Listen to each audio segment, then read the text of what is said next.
In continuing my revisit and review of the Tempest Sonata, because I haven't played it in so long, by my going through it in baby steps, I help myself and hopefully others who are embarking upon this or reviewing it themselves. Now, we came out of the chromatic scale, in, you could say, the first section, and the chromatic scale, underlying its harmony, was the tonic D minor going to a cadence in tonic, dominant, tonic. So I'm playing it in 4 now, not in 2, because I'm stretching out the beats to practice. So if I looked at the left hand and measure 19, I'm going 1, 2, 3, 4, 6, 4, 5, 7, and a new section, cadence. That's where we have this a completely new landscape for the hands. The chromatic scale, there's something I do at the end that technically I want to share because it's tricky the way it curves around. But let's just say you're rolling into, I go forward in my practice, forward again.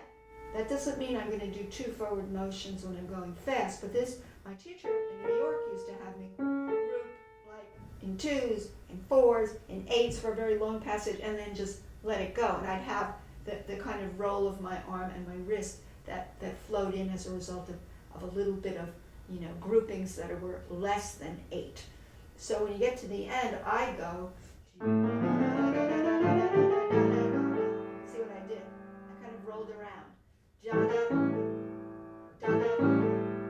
I mean, that's just going to be there, almost like a rotation at the end.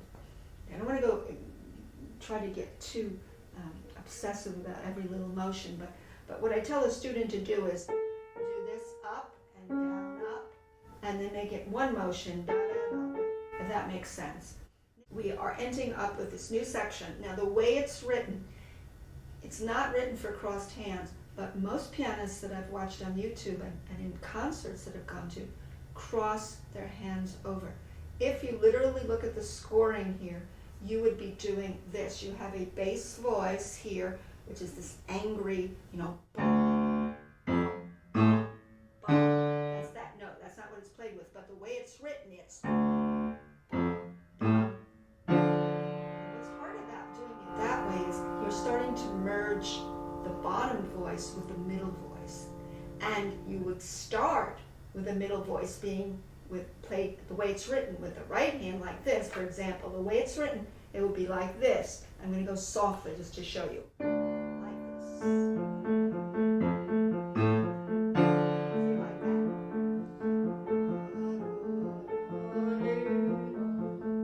See? So that's how it's written. And this morning I watched an Israeli pianist do it just like that. But at some point he started crossing his hands over. I think what's a better idea, and what most pianists do, is they keep the middle voice in like a tremolo in the right hand so they can continue this bass going across, because that's what's happening. You're getting this. This is your major trail of notes that you're following. This. Then the angry 7th chord, dominant, you could see. Cross. See, it flows across from one thing to the other. It's not compartmentalized. Then I use 3-1 here to get extra accent. Now we're going to the dominant, by the way, A minor. And it's 6th chord. So there's a 6th chord. And then this is still A minor, which you transition to pum, and then we have pum, pum, pum. That's basically what I want to cover, this idea here. So the idea of crossing over this middle voice that's rolling like a tremolo inside makes sense, because it's consistently going to be here while this is very easily followed across. So I would advocate for that. The only problem with this rearrangement is that it's very hard to hold and measure, let's see, 18, 19, 20, 21, 22, to hold the bass D down, because you're crossing over and you can't hold it. If you did it the other way, you could go, so you can keep holding it, whatever. Now you are compromising. But when it goes so fast and use a little bit of submerged pedal here and there, you get the illusion that the D is still down, and I think that's what Barenboim and others do, and I think it's a better idea. So how to practice it? Trail this, track this, and then soft, forward, then soft,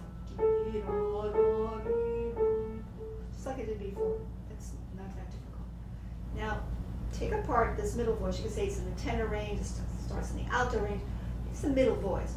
So what happens here is when you come out of your chromatic scale with the little curve around, which was da da da da da, coming around like this, and once you're in this position, you start blocking.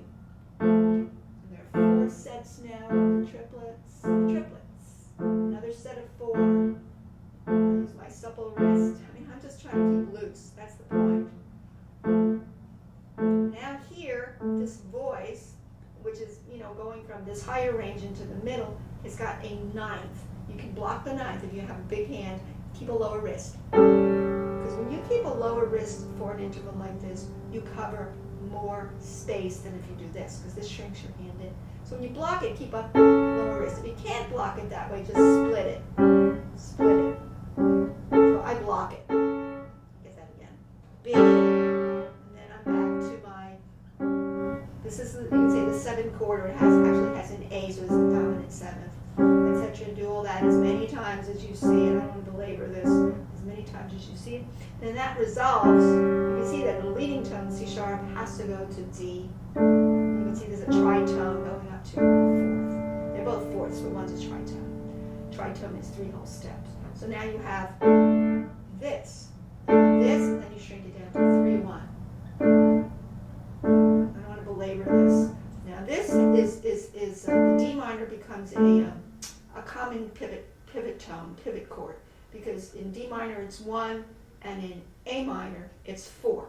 That's like a pivot chord because you're going to a secondary dominant now by way of this. So you're down, modulating. But keep good fingering. 5-2. Now the good news about this is you can do this. Now that's a good idea, wouldn't it be? Right. Cutting to the chase. This is advancing the process. For me, I'm very obsessive, and I do my separated middle voice, and then I do my trail of the melody going across, and then I might start layering it up after that. But you want to cut to the chase, you can do blocking and then going over your hands. Why not? And that speeds up the process, but some people can't do it that fast, so they slow it down. After I do a lot of blocking, then I start breaking things up as it's written, but I go slowly. I go very slowly because if I'm reviewing the piece, I want to get it firmly back in my fingers, musically know what I'm doing. So let's say I came out of the chromatic scale and now I'm in the new section, and I'm going to go, listen for that left hand, that.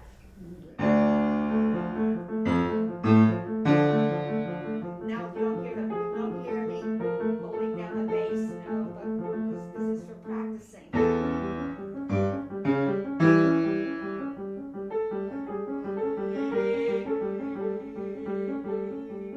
It's tricky here because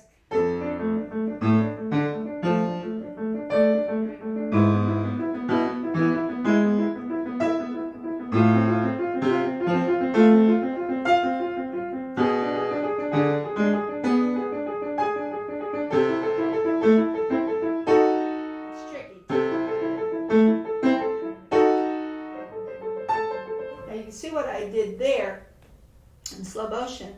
This is tricky because you kind of lunge at this diminished chord. So you have to be careful to breathe through that. Breathe. Now you're back to, you start with 1, 2, 3 here, but then, since this is taking over, the 1 is taken over by the right hand on A. So you have to go make a quick shift.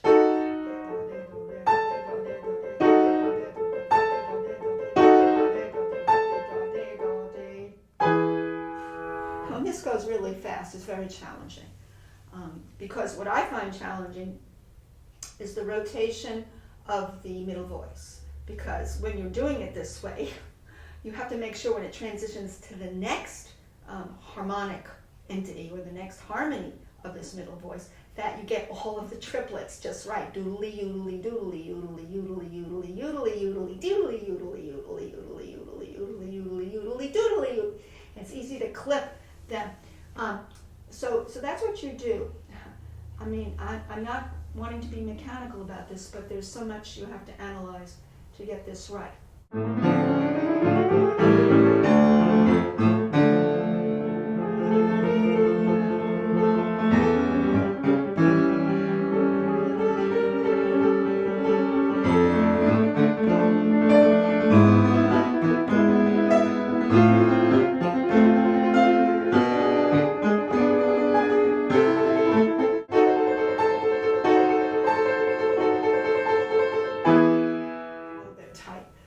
Exaggerate when I practice. I just keep very loose.